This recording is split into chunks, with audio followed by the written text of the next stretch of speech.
Today, we will show you how to set up the virtual partner on your watch. The virtual partner feature is a training tool designed to help you meet your goals. You can set a pace for the virtual partner and race against it. First, start on the watch face and press the start button. Select Run Profile, press up, touch Run Settings, then touch Data Screens. Press the up button, touch Add New, touch Virtual Partner, set the speed or pace of the virtual partner in the Run Profile, set the pace you would like to train in, press up and down to change the location of this new screen.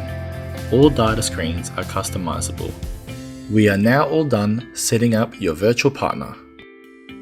If you want to set reminders to monitor whether your pace is ahead or behind your virtual partner, press the back button to Run Profile, touch Alerts, then touch Add New, touch Pace, turn on Fast Alerts and set the pace you would like to train in.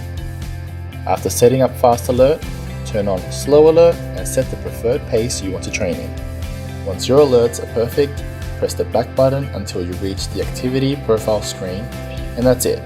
You are now ready to start your activity. Now you have your own virtual partner. For more help, please visit support.garmin.com.